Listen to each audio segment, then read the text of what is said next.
الحمد للہ رب العالمین۔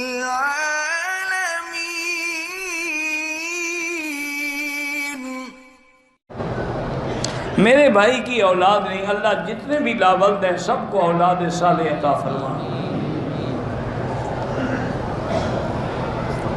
اگر کسی نے یہ منت مانی کہ اگر میں گناہ کروں تو پھر روزہ رکھوں گا، تو بہرحال یہ نہ کرے کہ گناہ بھی کرتا رہے اور روزے بھی رکھتا رہے، لیکن منت مانی ہے پوری کرے اور آئندہ گناہ نہ کرے۔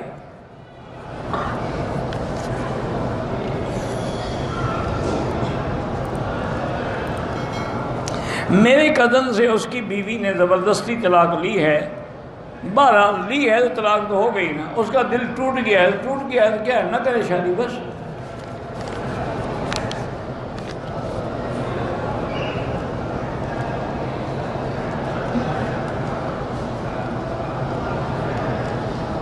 بہرحال آپ نے جو خواب دیکھا ہے مبارک ہو، اور دعا کرتے ہیں کہ حاضری قبول ہے۔ انشاءاللہ قبول ہے تو آپ لوگ آئے ہیں نا، اگر قبول نہ ہو تو کوئی اللہ کے گھر میں زبردستی آ سکتا ہے؟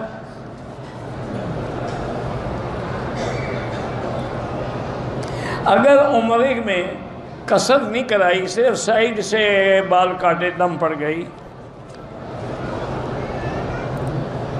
انگلی سے غلاف کعبہ پہ کچھ نہ لکھیں، میرا بندہ نشے میں مبتلا ہے، اللہ شفا دے، نافرمان بیوی جو ہے وہ فرما بردار ہو جائے، 2 رکعت نماز پڑھ کے، اور اللہ کے نام ہے یا لطیف و یا ودود، اس کی ایک تسبیح پڑھ کے روزانہ دعا کیا کریں کہ اللہ اس کو فرما بردار بنا دے۔ باقی آج کل کے دور میں میرا بھائی وظیفے اتنے اثر نہیں کرتے، اس کو تم 1000 ریال مہینہ دیا کرو خرچے کا، خود بخود فرما بردار ہو جائے گی۔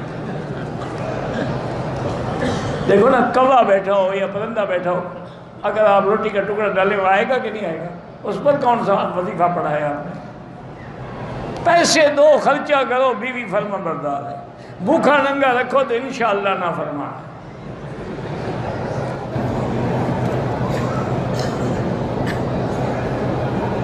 کہتے جی کہ پاکستان میں ایک بیٹی نے پوچھا ہے کہ آج کل شوہر کو مہینے کا خرچہ کتنا دینا چاہیے، تو ہر ملک کا، ہر شہر کا الگ ہے۔ کراچی میں رہتے ہوں الگ خرچہ ہے، لاہور کا الگ ہے، دیہات میں رہتے ہوں الگ ہے، وہاں کے حالات کے مطابق دے۔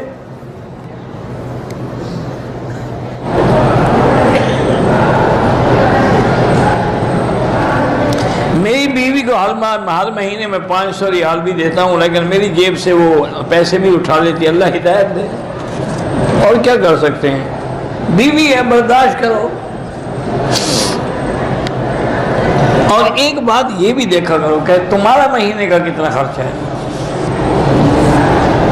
اس حساب سے اس کو چلو آدھا تو دو نا، چوتھا حصہ دو۔ تم تو 4000 کھا جاؤ، اس کے 500 کا بھی حساب لے رہے ہو۔ بہرحال پیار سے سمجھاؤ کہ بغیر خاوند کی اجازت کے پیسے نکالنا چوری ہے، حرام ہے۔